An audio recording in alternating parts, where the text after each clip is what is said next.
Welcome, everybody. It's Monday. This is the Horn Takes podcast, your very rough around the edges Texas sports talk destination. I'm your host, Sean Redfern. It's Halloween Eve.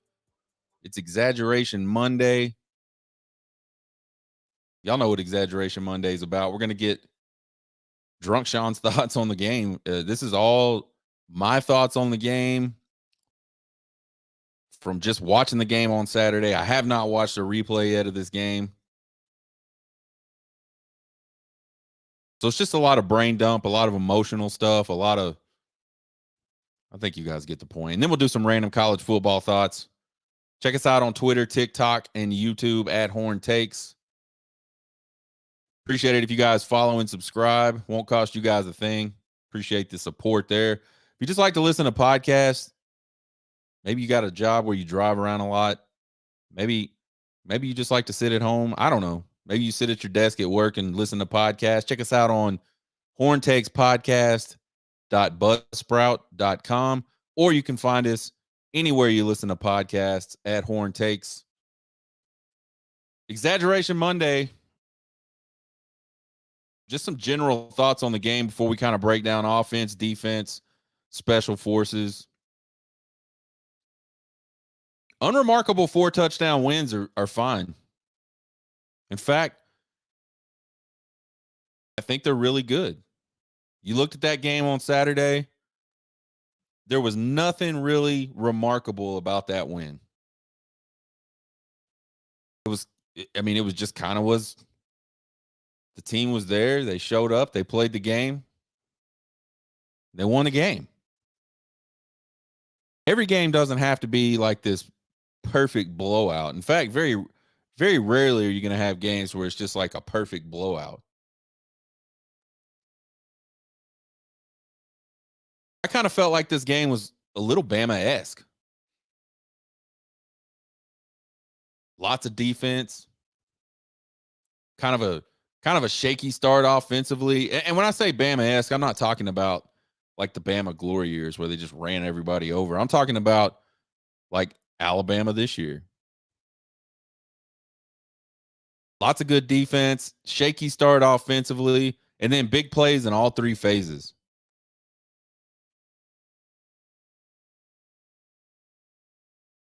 I knew it was coming. We talked about it on Sean's 4 big questions of the day, 4 big questions of the game last week. We talked about, is Steve Sarkisian going to change up his game plan? Is he going to do anything different? Because Malik Murphy is a starting quarterback this week. And as you know, it was a question. I think it was a good question, but the more and more we talked about it, the more and more I came to grips with the fact that Steve Sarkisian's not changing anything. He's going to do what he wants to do offensively. But I almost could not believe the play selection as that game started.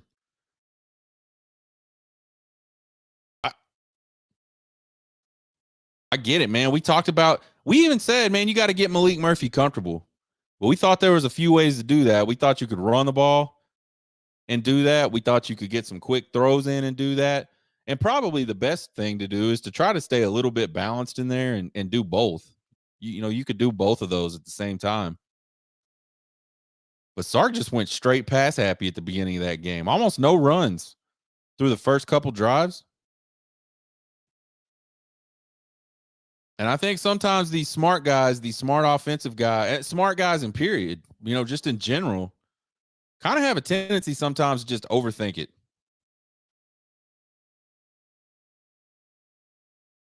I can't think of anything that's more friendly for a quarterback in his first start ever at the collegiate level than just being able to go run the football. Just run it down their throat, get some early points, and that's how you take pressure off, guys. Even my wife was like, why are we throwing so much with the backup quarterback when we have Jonathan Brooks? I'm not trying to be critical there. I just think it's funny. It's not funny. It's funny to me a little bit that, Stark continuously says we're a running team. And he says that we're a running team. I don't know what he means by that. I know what I think being a running team means. And my definition of being a running team is not pass, pass, pass, pass, pass, pass, pass, pass, pass to start a game out with your backup quarterback. Saw somebody on Twitter say Sark needs to bring in an OC. This is breaking point, right? I think that's like a massive overreaction. I don't think Sark needs to bring in an offensive coordinator, but I have been critical of his clock management. I've been critical of his situational awareness. And again, this strange need to pass, like no matter what, all the time. It's just weird to me. But that conversation, that Twitter tweet or whatever they're called now, that Zeet, it did kind of make me wonder, what's next for AJ Milwee? Is there any kind of plans for AJ Milwee to sort of move up into a play calling type role? I bet you AJ Milwee wants to call plays at some point. It's kind of an interesting question. Like, at what point does a guy like Steve Sarkisian, who's still relatively young, I mean, he could conceivably coach for another 30 years easily. Let's say 25 years. Let's say 25 years easily. But there have been guys that have coached well up into their late 70s and 80s. So he's got a long time to coach. At some point, do you think, maybe he just wants to be the head coach? He doesn't want to call plays and be the head coach. I don't know. Be interesting to see. I think, I could see someone like that doing it if he found somebody that he really, really trusted. Someone that he felt like shared his exact same philosophy. So basically, he's just handing over the offense to a new guy that's going to do pretty much the same thing he was already doing. Allows him to maybe focus on other things. I don't know. We might as well call the end zone the dead zone. Man, this team continues to just struggle in the red zone, man. It is unbelievable. With the amount of talent that they have, especially wide, I just don't understand why the red zone is so hard. We talked about just a few seconds ago, we talked about, genius type guys sometimes overthink stuff. And I think Sark is way overthinking this whole red zone stuff. The formations, the alignments, they're just not, they're bad. They make it easy on the defense. Why in the world would you get down inside the 10-yard line and take all of your talent off the field, your offensive skill talent, and put in a bunch of big, giant defensive linemen, stack everybody inside the hashes so the defense can now stack everybody inside the hashes and give them absolutely nothing to think about? Why would you do that? It's the most important part of the field. You just took all your skill guys off the field.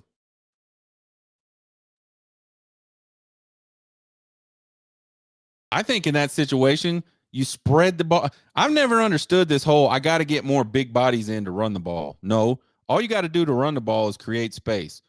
You can create space a couple different ways in football. You can do it the hard way, which is have enough bodies that can move people out of the way so there's space, or you can do it the easy way. And it's probably a combination of both ways, but the easy way to create space is to spread people out and make them defend the whole field, sideline to sideline.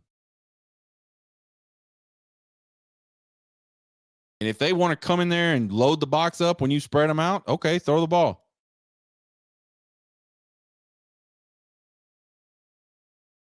When you bring all these big bodies in there and stack it up like that, there's nothing to think about.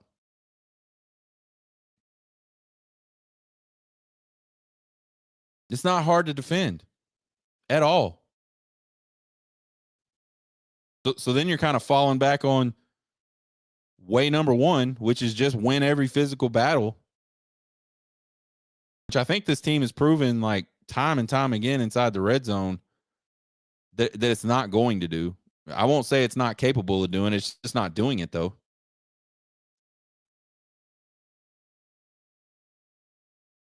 We've been pissing him on and all season about playing 4 quarters. That was one of Sean's 4 big questions of the game. Can this team finally, can they figure out a way to play 4 quarters of football against someone not named Alabama?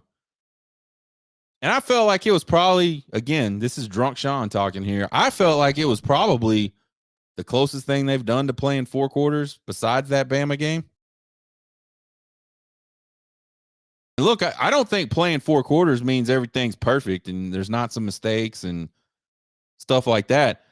But I didn't feel like there was very many times during this game where there was just like a lull and there was nothing going on. Like the team was making plays pretty much from the time the game started till the time the game ended, is my drunk Sean sense. Now I could be wrong.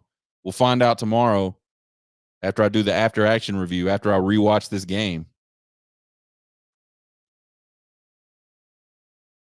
Lots of guys banged up. Man, this team is like limping along right now. It's crazy.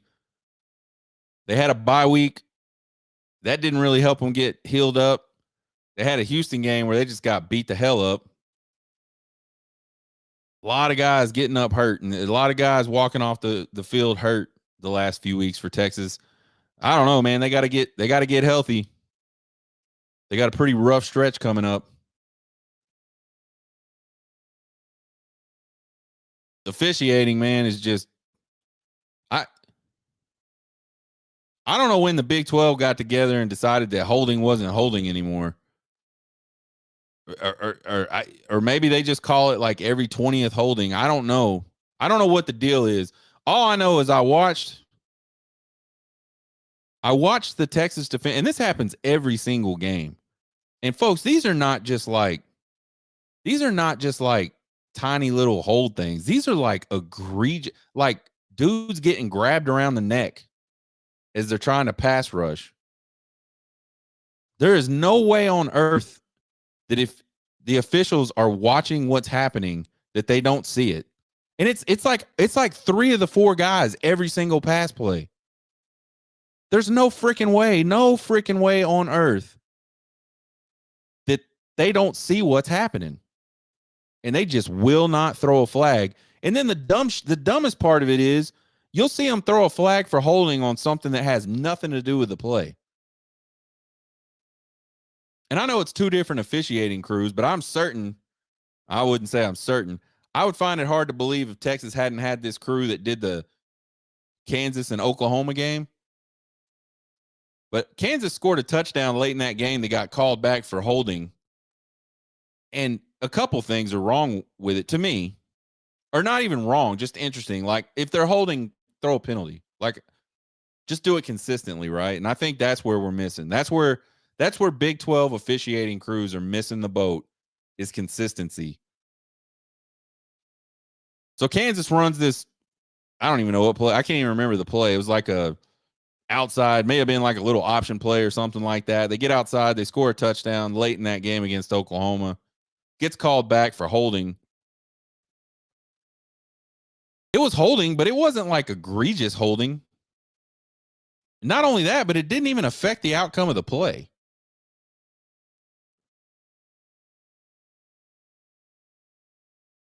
So just like I don't know, man. Like pick a way you're going to call the rules and be consistent with it. There is no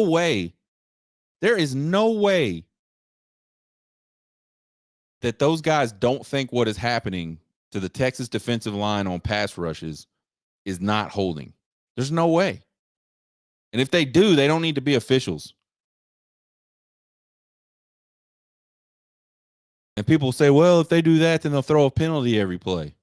Well, throw a fucking penalty every play until they stop doing it.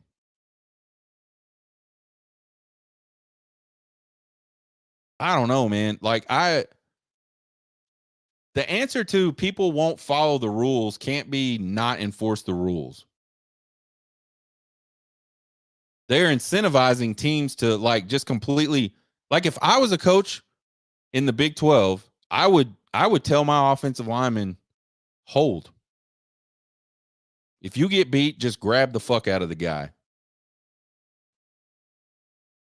9 times out of 10, they're not calling it.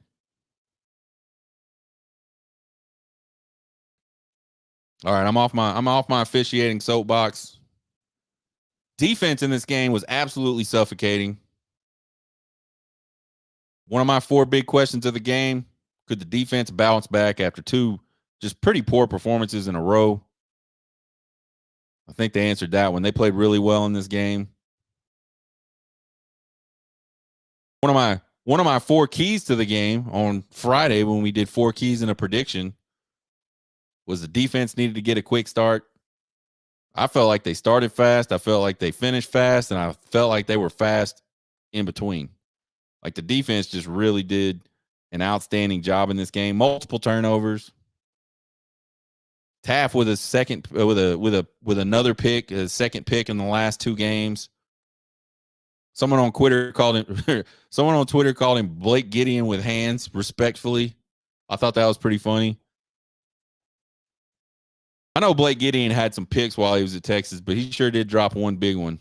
And it sure was a gimme. Terrence Brooks has his first career pick. I believe Justice Finkley got a sack fumble. Lots of pressure on Slovis, despite the fact that the defensive linemen, again, were just getting mugged the entire game. They were great against the run. I mean, the Texas defense, like, just absolutely dominated BYU. I thought Sweat had another really good game. Jalen Ford had a really good game. Don't remember seeing a lot of breakdowns in coverage. I think it was really good to get Ryan Watts back. I mean, we talked about at some point last week about Ryan Watts not being a guy that really flashes when he's on the field, but he just kind of does everything right, and he just does it consistently. I think there's something to be said for that. I mean, I think that's what you want. You want 11 guys that'll just go out and do their job consistently.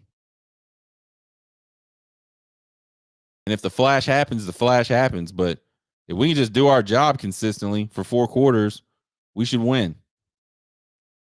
And I think that's what Ryan Watts is. BYU, obviously not a great offensive team. We knew that coming in. They couldn't run the ball coming in. Their passing numbers weren't that good coming in. But I still think this is a really good performance by the Texas defense. And I think it's the kind of performance that, they're capable of. It was good to see them do that. Offense, kind of just like what we thought we'd see. Malik Murphy made some good throws. Malik Murphy made some bad throws. Turned the ball over a couple times. One thing I really thought was good about Malik Murphy's performance is it looks like he's always looking downfield. Even when he's under pressure, he keeps his eyes down the field, and he's not afraid to cut the ball loose at all.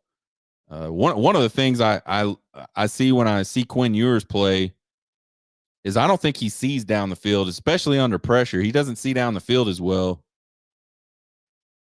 And sometimes he's got players open and he just won't throw them the ball. I think you look at that throw to JT Sanders earlier in the game.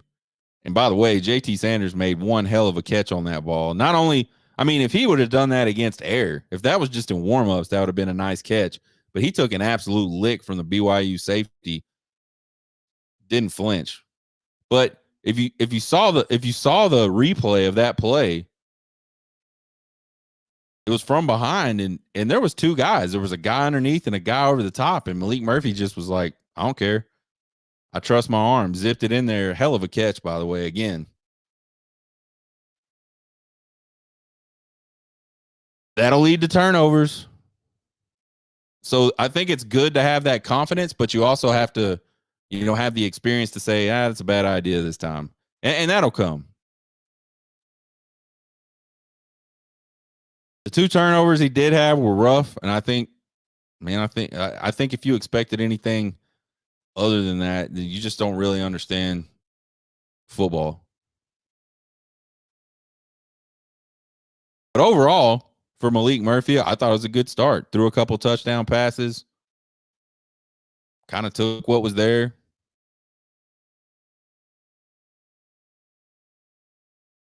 I mean, I think if you're a Texas fan, you can't be upset with Malik Murphy about that start at all. But unfortunately, I know being a Texas fan that there are Texas fans out there that are already clamoring for some Arch Manning. We'll talk about that a little bit tomorrow. I thought the O-line was good. The running game seemed limited again. And I don't mean limited because they couldn't do it. I mean limited because the coach wouldn't call it. But they picked up yards on the ground. Pass protection seemed pretty good. I mean, I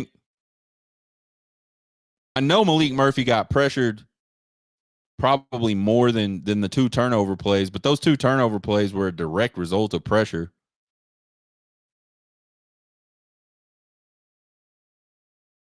Adonai Mitchell with a really, really good game again, 2 touchdowns. I like his game, man. I wish they would use him down on the goal line. I think he's just a competitor. He's going to get the ball. And the second touchdown, neither one of the touchdowns that Murphy threw to him were all that accurate. But the second one was a really nice play to me because the ball was coming fast. It was a little bit behind, and Adonai Mitchell he just grabbed it up out of the air like it wasn't nothing, man. And I think he just competes for the ball. Please get that man isolated down in the goal line and just throw the ball up to him. 6'3", 205 pounds. Let him go jump. Let him go be athletic. That's why he's here, right? Worthy didn't get in the end zone on the offensive side at all. But man, he had some explosive plays. And what I really like about Worthy is his explosiveness after the catch on some of these short pass plays or these little hitch routes, these little screen type actions. Man, he gets it and goes. He's already busted some like that this year, but I think he'll have some more this year where you just get him the ball quick on the perimeter. He makes a guy miss and he's gone. Running backs, man, this is such a talented running back room. A lot of discussion this week about getting different guys carries, and it's been that way all year. But there's just so much talent and only so many carries to go around. Brooks continues to be good. I mean, I can't say nothing else, man. Brooks is killing it this year. I think Baxter went 2 games in a row without limping. I don't remember seeing him limping in this game, so that's exciting. Got us a Jaden Blue sighting. That's exciting for me. I've been pimping Jaden Blue, man. I was like, man, Jaden Blue, and I'll say it again, I still believe it. I think physically he might be the most gifted running back in this running back room. A lot of them are fast. A lot of them are quick, but there's not any of them, in my opinion, that are as fast and as sudden as Jaden Blue. He gets his first career touchdown. Congratulations to Jaden Blue. I know he's just not going to get a lot of carries. And it's not, I don't think it's anything he's necessarily doing wrong. Again, we don't see practice. We don't know what his attitude may be. We don't know. He may not be doing well in school. I don't know. None of us know any of that shit. All we can do is go, when he gets in the game, he does this. It's really good.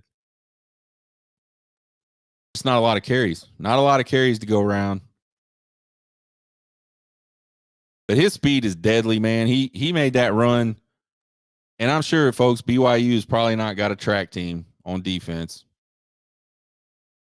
But he made that touchdown run look so easy.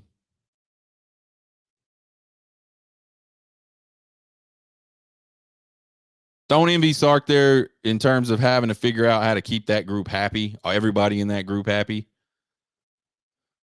I know I sure would love to see Jaden Blue get a few more carries, man. He is really, really good. Explosive. Special forces, man. I told y'all a few weeks ago that Xavier Worthy was going to bust a punt. And it finally happened. I just felt like, I mean, he had 2 earlier this year where he was 1 man away.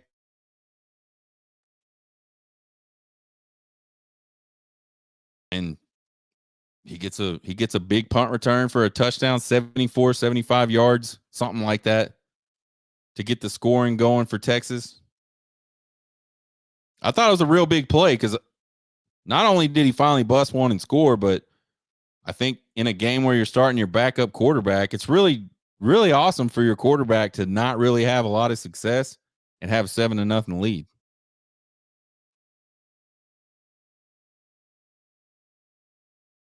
This Texas Special Forces unit just continues to show up big, man, and I think it's going to continue to do so for the rest of this season. Few random college football thoughts. This Oklahoma loss to KU was, for me, not unexpected. They struggled at home against Central Florida. They struggled on the road against Cincinnati. I know they played their ass off against Texas, and I know they won that game, and everybody was thinking, oh, man, here comes Oklahoma and Dylan Gabriel for Heisman and all that shit. Folks, sometimes the better team doesn't win a game. And I say that knowing full well Texas Longhorns have been on the other side of some of those, where they've probably beaten some teams. I know they've beaten some teams that they shouldn't have beat. That's kind of what the Red River Shootout's all about. We talked about that the whole week leading up to that game.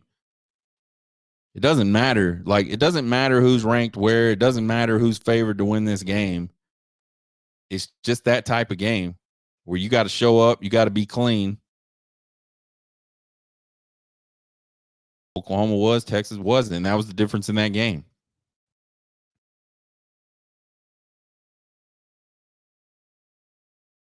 If you look at the whole of Oklahoma's year, yeah, they're 7-1 or 6-1, whatever it is, 7-1.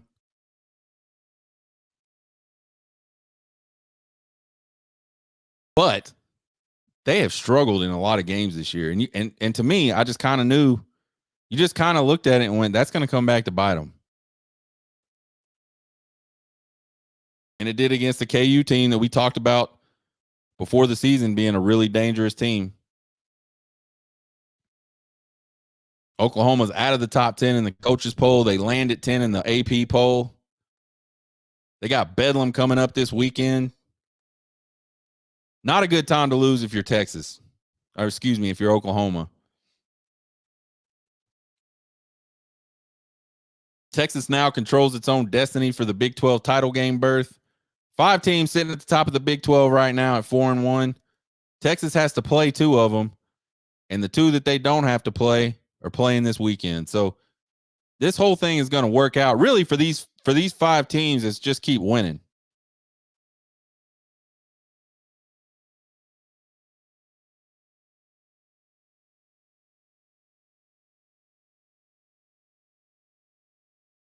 So yeah, man, rough loss for Oklahoma. I don't know, man.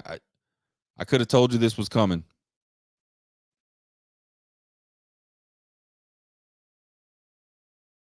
Let's talk about rushing the field after games. I know this has been talked about other places, and I haven't really commented on it that much. But we've seen just way too many just incidents that have been ugly or incidents that could turn ugly. And I felt like I just wanted to talk about it. I just wanted to address it. You had the Ole Miss kid, some drunk kid in the Ole Miss LSU game climbing up on the freaking crossbar, doing a front flip off that damn thing. He could have broke his damn neck being a dumbass. You got these fan interactions on the, like, so rushing the field used to be, oh my God, I'm so excited. My team won a game they're not supposed to win. Let's go rush the field and celebrate with the team. That's what rushing the field used to be. It seems like more and more here lately, rushing the field has turned into let me run out on the field and with my camera going and act like a jackass to the opposing team's players so I can get some clout with my friends. That's what rushing the field means today. I need some social media clout. I need a few more clicks on my Insta. I need a few more clicks on my Twitter. I'm going to take a video of me and going and being a jackass.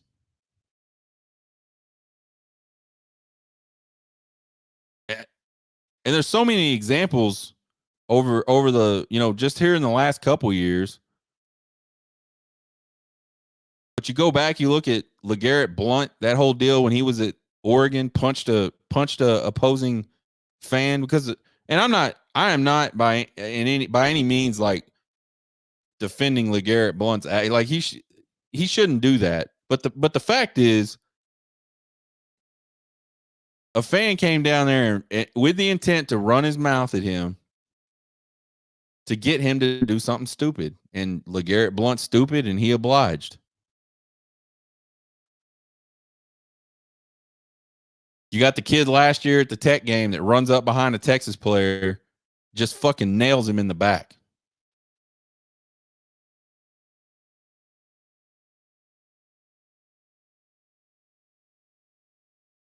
I think there was an incident somewhat like this one that happened at the KU and Oklahoma game. And I think it was probably that Ole Miss and LSU game. Kids running out there with their camera, talking shit to the other team.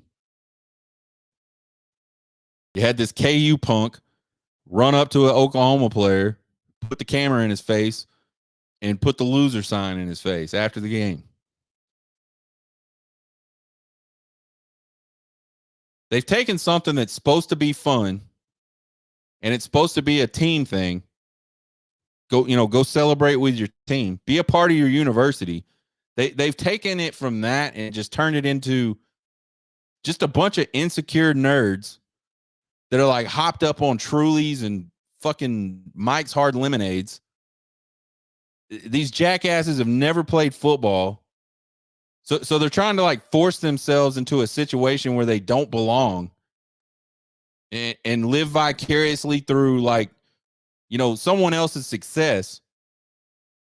But they're such fucking idiots that they don't know how to do that. They don't know like how to just go and enjoy the moment. And I mean, if I rushed the field, like I would want to go like meet Texas players. Like congratulate Texas players. I wouldn't give a shit about the other team. Anybody can go be an asshole and stick a camera in somebody's face, put the loser sign in their face, or try to goad them into punching them. Anybody can do that. How often are you going to get the chance to be out on the field for your team after a big win and celebrate with your actual team?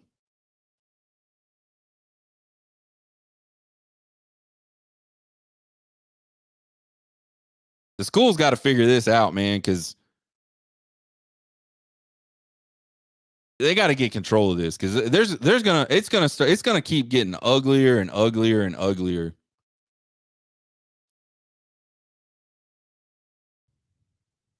I mean, just think how dangerous it is to rush the field at most of these places. First, you got to get down out of the stands, and a lot of these places, you're talking like a 6, 7, 8 foot drop to the playing surface. We've seen it. There was an incident, I believe, earlier this season. It might have been last season. Some kid tore their leg all kinds of the hell up because they landed on it weird, jumping out of the freaking stands. Then you got to think like, once all these kids get down there on this playing surface and start rushing out into the field, like somebody's going to get trampled. It's like that retarded, the stupid Baylor line thing they do where they line up all these kids and they haul ass across the field to run to their seats. at home games.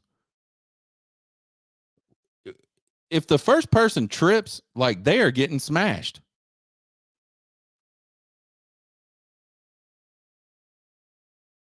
And then, of course, there's the player interactions, which one of those is going to go bad for somebody one day, especially the ones where these people get physical, and it happens a lot. It happens a lot where these kids, maybe even inadvertently, but they're all running around and banging into stuff and banging into, man, it's going to get bad. I don't know how the schools fix it. I don't get paid to fix it, so I don't think about it that much. I'm here to like bring up problems, not fix them.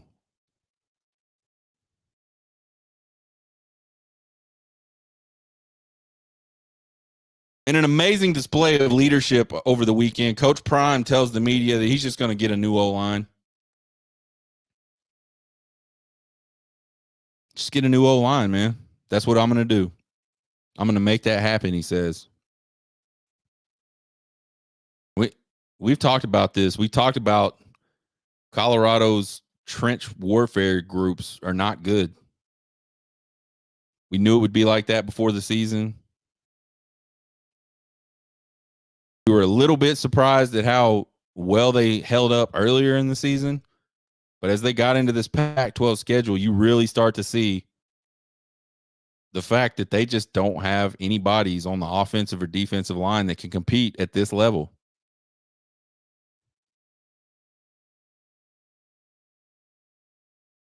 I don't know the stat lines, but it looked like Shadur Sanders probably got hit like every play in that game on Saturday against UCLA.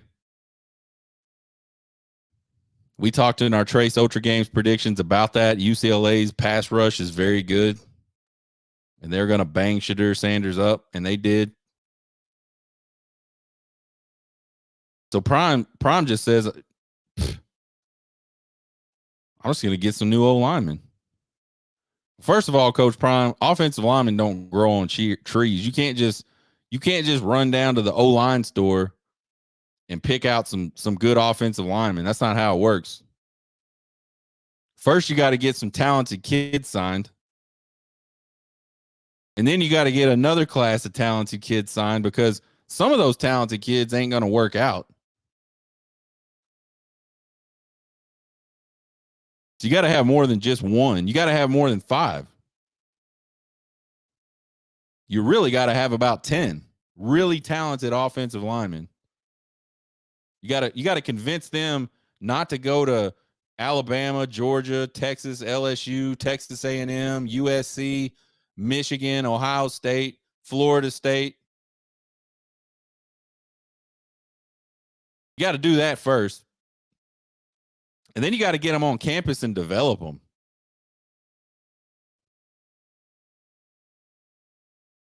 And man, I just don't know. I'm skeptical that Deion Sanders can even get them to come to school there. And that's not a dig on him necessarily. He's at Boulder, Colorado. Like, unless you're a snowboarder, I don't know why anybody on the planet would opt to go to school at Boulder, Colorado. Boulder, Colorado ain't a destination, folks. It's like a consolation.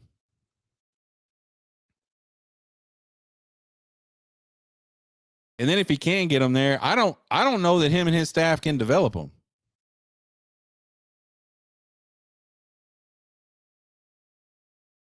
And I don't see how he's going to land anybody if all he ever does is talk about his sons and how good they are. And he wants to throw entire groups underneath the bus when things don't go right.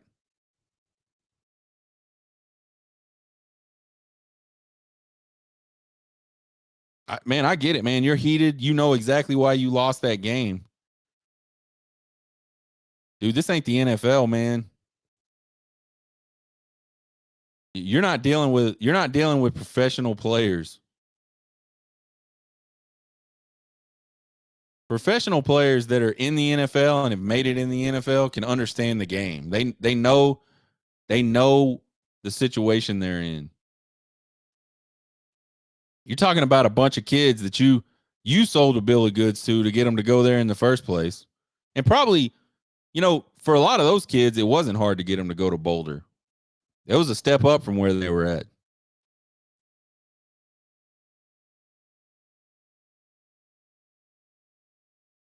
And I know I keep going back to it, but this is the part the cultists do not get. The Deion cultists do not get that, A, Deion ain't a great coach.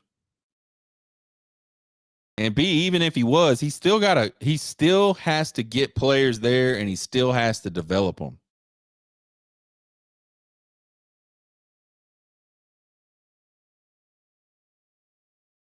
I wish Deion all the luck in the world as he takes his shopping cart, goes on his Amazon Prime account, and fills his shopping cart up with offensive linemen for next year. Check us out on Tuesday, tomorrow. That'll be at noon. We'll have the after action review on the BY Cougars. See what Drunk Sean got wrong, what Drunk Sean got right. We'll have our Week 9 Trace Ultra Games recap. I think we went 3-0. I'm pretty sure we went 3-0. That's 2 weeks in a row. We'll talk about Texas fans and their never-ending need to make a quarterback controversy and how they just will not stop talking about Arch Manning. Check out the podcast anywhere you listen to podcasts. You can check us out on Twitter, TikTok, YouTube, at Horn Takes. Please follow and subscribe. Shoot me an email at horntakes.podcast@gmail.com with all your questions, comments, concerns, and criticisms. I love them all. You guys have a good Halloween Eve. Stay warm. It's cold where I'm at. Get hooked.